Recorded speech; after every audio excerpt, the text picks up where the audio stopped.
คิมก็อยากจะมาทดลองกับเนี่ยแหละการใช้งานหนักๆที่เขาเคลมว่าเขาสามารถใช้กับรถ SUV และรถไฟฟ้าได้เส้นทางเนี่ยก็ค่อนข้างมีหลากหลายรูปแบบนะครับไม่ว่าจะเป็นทางตรงทางคดเคี้ยวนะครับแล้วก็เส้นทางตลอดการเดินทางมาก็ต้องบอกเลยว่าถนนหนทางเนี่ยไม่ได้แบบเรียบเนียนตลอดแต่ก่อนไปรับชมนะครับฝากเพื่อนๆกดไลค์กดแชร์กด Subscribe กดกระดิ่งติดตามช่องไทยบิดด้วยนะครับ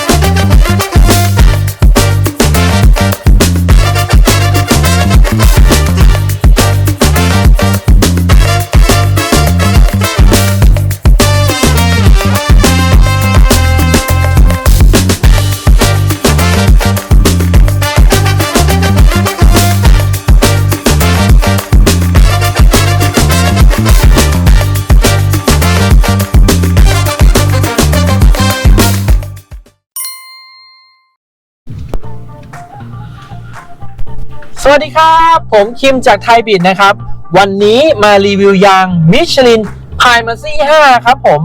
ถือว่าเป็นรุ่นใหม่ล่าสุดเลยนะครับประจำปี 2025 นี้สำหรับกลุ่มรถ Luxury นะครับที่ต้องการความนุ่มเงียบขับสบายนะครับผม Michelin Primacy 5 นะครับก็เปิดตัวอย่างเป็นทางการแล้วนะครับในเดือนมีนาคมนะครับพูดง่ายๆคือเปิดตัวมาเนี่ยเพื่อต้อนรับการเดินทางช่วงสงกรานต์เลยนะครับของประเทศไทยเขาก็ออกมาตอบโจทย์เนี่ยค่อนข้างหลากหลายกลุ่มเนาะไม่ว่าจะเป็นยางรถเก๋งยางรถคอมแพคยางรถมินิ MPV SUV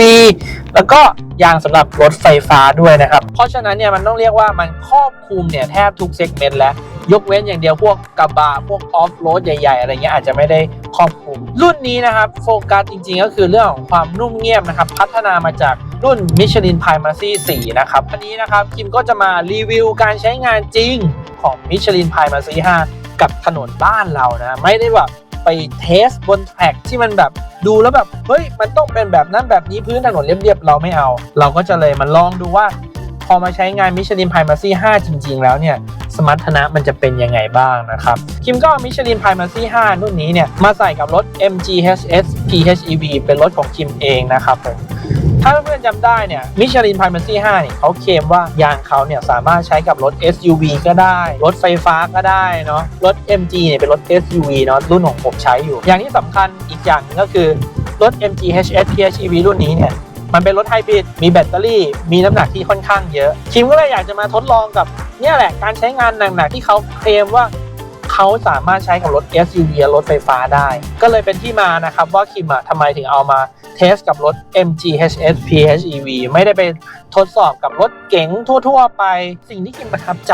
อีกอย่างหนึ่งเลยนะคือเรื่องของหน้าตา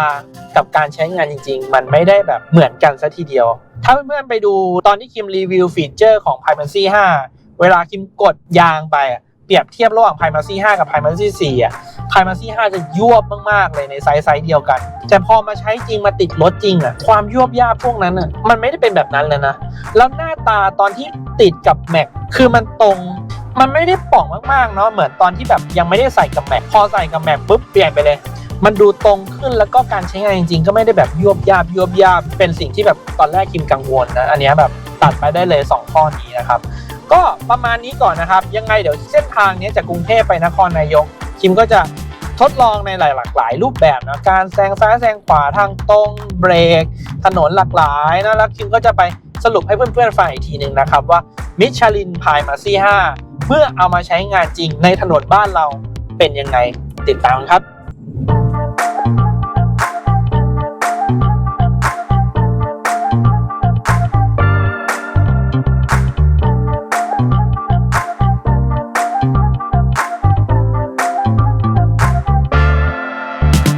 ส่วนที่สำคัญของ Michelin Primacy 5 ตัวนี้ ที่เขาค่อนข้างให้ความสำคัญมากๆนะครับ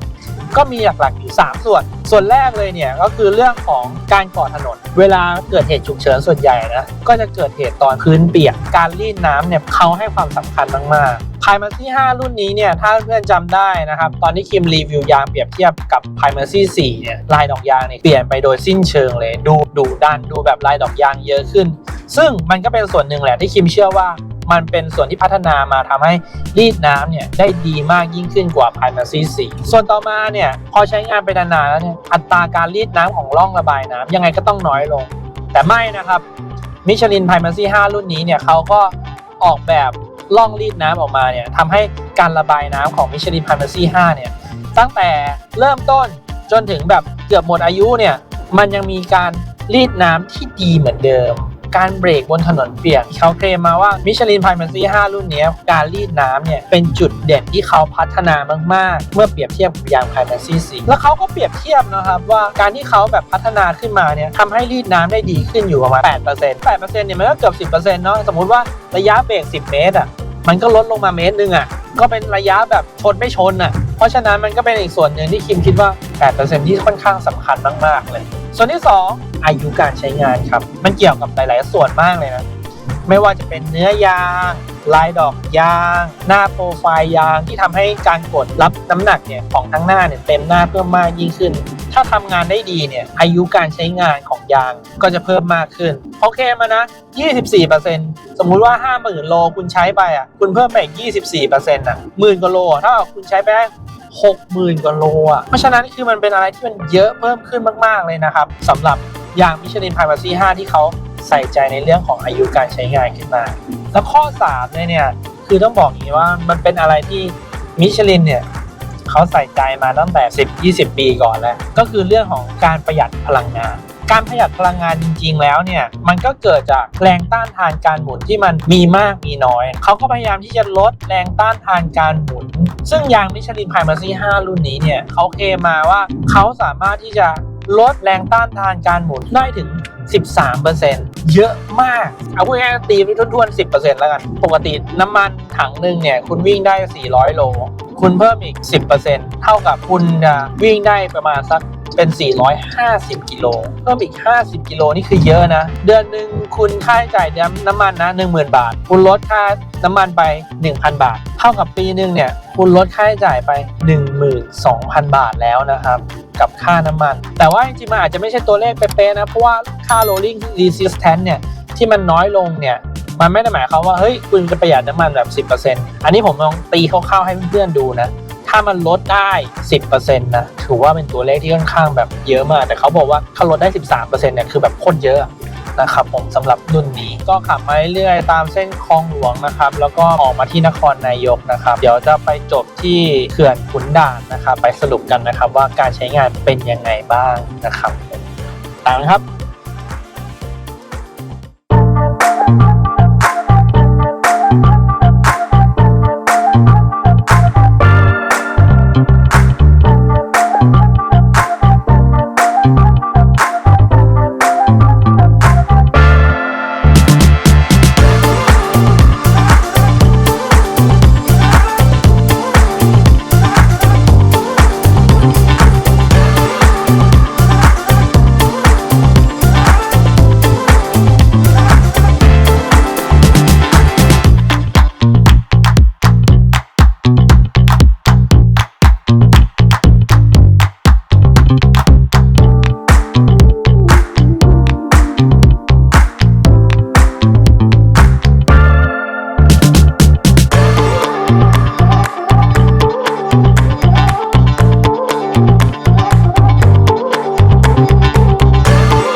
ตอนนี้นะครับคิมก็เดินทางมาถึงนครนายกแล้วนะครับที่เขื่อนขุนด่านนะครับจากเส้นทางกรุงเทพมาถึงนครนายกก็ประมาณสักเกือบ100 กิโลนะครับกับการรีวิวยางนะครับ Michelin Primacy 5 นะครับผมก็เส้นทางเนี่ยก็ค่อนข้างมีหลากหลายรูปแบบนะครับไม่ว่าจะเป็นทางตรงทางคดเคี้ยวนะครับแล้วก็เส้นทางตลอดการเดินทางมาก็ต้องบอกเลยว่าถนนหนทางเนี่ยไม่ได้แบบเรียบเนียนตลอดท ทั้งการเดินทางนะครับก็เป็นหลุมเป็นบ่อแล้วก็มีทำถนนมาตลอดทางนะครับผมก็มีแค่ช่วงท้ายๆนะครับที่ถนนเรียบเนียนแล้วก็ใช้ความเร็วได้นะครับคิมก็จะมาสรุปนะครับเป็นหัวข้อไปนะครับสิ่งแรกเลยนะครับที่คิมประทับใจมากที่สุดกับ Michelin Primacy 5 รุ่นนี้เนี่ยเรื่องของความนุ่มเงียบมันเป็นอะไรที่ตอบโจทย์มากๆนะครับสำหรับคนใช้รถ Michelin Primacy 5 รุ่นนี้เนี่ยอยู่ระดับท็อปเลยเพราะว่าความนุ่มของมันเนี่ยมันเป็นอะไรที่คิมรู้สึกเลยว่าถ้าคุณชอบแบบสบายๆนะรุ่นนี้คือตอบโจทย์สุดๆสมมุติว่าถ้าเราใช้ยางสไตล์สปอร์ตนะเวลาเราขับตกหลุมตกบ่อนะคุณจะรู้สึกได้เลยว่าแบบเฮ้ยแม็กเราจะเป็นไรป่าววะมันเหมือนแบบแม็กกระแทกกับพื้นไปแล้วอ่ะแต่ว่าพอใช้ยาง Michelin Primacy 5 รุ่นนี้การซัพพอร์ตการซอฟของมันยังรู้สึกได้เลยว่าเวลาเราตกหลุมอ่ะแม็กเราไม่ได้กระแทกเต็ม 100% เหมือนใช้ยางรุ่นก่อนๆมาเลยซึ่งเรื่องนี้เนี่ยทำให้ผมประทับใจอย่างแรกเลยนะเรื่องความนุ่มนะครับส่วนต่อมานุ่มแล้วก็ต้องมีเรื่องของความเงียบก็จะเป็นอีกสิ่งหนึ่งที่คิมประทับใจนะเรื่องของความเงียบเนี่ยต้องบอกอย่างนี้นะครับว่าMichelin Primacy เนี่ยมันเป็นอะไรที่บรรทัดฐานสูงอยู่แล้วพอมาขับขี่ในถนนหลากหลายรูปแบบแล้วเสียงมันก็ยังเงียบความนุ่มและความเงียบเนี่ยของ Michelin Primacy 5 รุ่นนี้ตอบโจทย์คิมถือว่าเต็มเลยส่วนต่อมาในการขับขี่ทางตรงก่อนนะบนถนนแห้งนะครับผมต้องบอกอย่างนี้นะครับเวลาเราขับขี่ถ้ายางที่มันแบบฟีลลิ่งดีๆมันจะเหมือนกับมีความกลมมีความกลิ้งไปกับพื้นถนนได้เนียนซึ่ง Michelin Primacy 5 รุ่นนี้เนี่ยก็สามารถที่จะตอบโจทย์ตรงนั้นได้นะเวลาเราขับทางตรงมันเหมือนแบบมันวิ่งแล้วมันเนียนรถยางพื้นถนนเนี่ยมันไปควบคู่ด้วยกันการขับขี่มันเลยมีความสมูทเพิ่มมากยิ่งขึ้นนะครับการตอบสนองการขับขี่ก็โอเคเลยดีเลยตอบสนองได้ไวการเบรกเนี่ยต้องบอกอย่างนี้มีช่วงหนึ่งเนี่ยที่คิมขับความเร็วอยู่มาสัก130เนาะเร็วอยู่ตอนนั้นก็คือแบบเกินสปีดลิมิตนิดนึงเนาะก็มีรถบรรทุกขับผ่านพอเราเบรกเหยียบเบรกกระทันหันนะเบรกสั้นกว่าที่เราคิดไว้ค่อนข้างเยอะสมมติว่าระยะประมาณสัก200 เมตรเนาะเราก็เหยียบเบรกปื๊ดก็คิดว่าเฮ้ยมันแบบกระชั้นชิดใกล้ๆแล้วห่างก็คงแบบเหลือแค่แบบว่าประมาณสัก100 กว่าเมตรอะไรเงี้ยสบายๆแต่มันสั้นกว่ากลายเป็นว่าแบบเราเผื่อเบรกระยะเบรกเยอะเกินไปทำให้รู้สึกว่าไม่ว่าการขับขี่ทางตรงหรือระยะเบรกของ Michelin Primacy 5 รุ่นนี้เนี่ยก็สามารถตอบโจทย์การขับขี่ได้อย่างดีอีกเรื่องหนึ่งนะครับบนทางตรงนะเวลาตกหลุมตกบ่ออะไรเงี้ยมันจะมีอาการสะบัดในยางบางรุ่นนะแต่ต้องบอกอย่างนี้ครับ Michelin Primacy 5 รุ่นนี้เนี่ยอาการสายอาการสะบัดพวกนี้น้อยมากจนแทบไม่มีมันไม่ทำให้เสียสมดุลในการขับขี่ทางตรงสมมุติว่าเราขับทางตรงมาจะตกหลุมมันจะแบบบิดนิดนึงใช่ไหมแต่ตัวนี้Michelin Primacy 5 ไม่มีอาการบิดสายทำให้เราแบบขับตรงได้ต่อเนื่องมั่นใจเพิ่มมากยิ่งขึ้นอันนี้ก็เป็นส่วนหนึ่งที่คิมประทับใจนะครับเรื่องการก่อถนนบนถนนเปียกมีแอ่งน้ำนะผมขับที่ประมาณ80-90นี่ก็คือวิ่งได้เฉลียวเลยไม่มีอาการฉลับสายไปสายมาหรือว่าทำให้พวงมาลัยสายเลยนะครับเพราะฉะนั้นเนี่ยถนนเปียกนะในแบบ80-90เนี่ยผมว่าคุณสบายใจหายห่วงได้รวมถึงระยะเบรกบนถนนเปียกพอวิ่งขับเร็วๆมันก็เบรกได้อยู่นะครับสมมุติว่าเรากะไว้ที่ 100% เนี่ยตัวนี้เบรกได้สั้นกว่าอยู่มาสัก 70-80% ก่อนที่จะถึงจุดหมายที่เราระยะเบรกนะก็ถือว่าดีเลยระยะเบรกบนถนนเปียกนะครับแล้วก็อีกส่วนหนึ่งที่คิมอยากจะพูดถึงเกี่ยวกับเรื่องของการขับบนถนนเปียกทำไมคิมไม่ขับแบบเทสแบบ120เนาะโดยความปกติของคนจริงๆแล้วเนี่ยพอฝนตกเนี่ยยังไงเราก็ต้องลดความเร็วมาอยู่ที่80-90อยู่แล้วเพราะฉะนั้นเนี่ยผมถือว่าการเทสที่80-90การขับผ่านแอ่งน้ำโดยไม่มีอาการสายเลยเนี่ยผมถือว่ามันตอบโจทย์การขับขี่ของคนปกติทั่วๆไปแล้วส่วนเรื่องสุดท้ายนะครับผมอยากจะพูดถึงเรื่องการเข้าโค้ง Michelin Primacy 5 รุ่นนี้เนี่ยเป็นรุ่นแบบสไตล์แบบนุ่มเงียบถ้าสมมติยางสไตล์สปอร์ตเนี่ยมันจะแบบโอ้โหหนึบเลยแต่ผมลองที่ประมาณ80นะในการใช้งานปกติทั่วๆไปเอาอยู่อาการเบี่ยงเนี่ยถือว่าน้อยมากๆนะทำให้การเข้าโค้งเนี่ยหรือว่าเวลาเข้าโค้งแบบเล็กๆรู้สึกมั่นใจไม่ได้มีปัญหาอะไรนะอาการโยนตัวที่เป็นเรื่องคอนเซิร์นสำหรับหลายๆคนนะ Michelin Primacy 5 ก็ตอบโจทย์ได้โอเคในระดับหนึ่งอาจจะไม่ได้ท็อปเหมือนพวกยางสปอร์ตแต่ว่า Primacy 5 เนี่ยขับขี่ปกตินะ80-90การเข้าโค้งสบายหายห่วงนะครับก็ขอสรุปประมาณนี้นะครับว่า Michelin Primacy 5 นะครับถ้าเพื่อนๆเป็นคนที่ใช้งานปกติในเมืองออกต่างจังหวัด ไม่ได้ขับเร็วมากไม่เกิน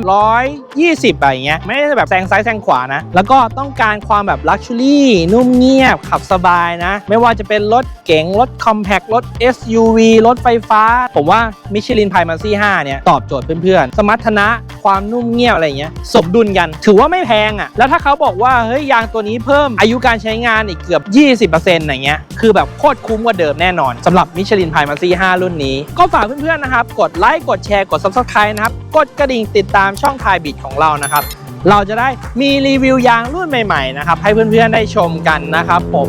ฝากเพื่อนๆด้วยนะครับช่อง Thai Beat ของเรานะครับนัมเบอร์วันเรื่องยางรีวิวยางเนี่ยต้องช่อง Thai Beat เท่านั้นนะครับฝากติดตามด้วยนะครับ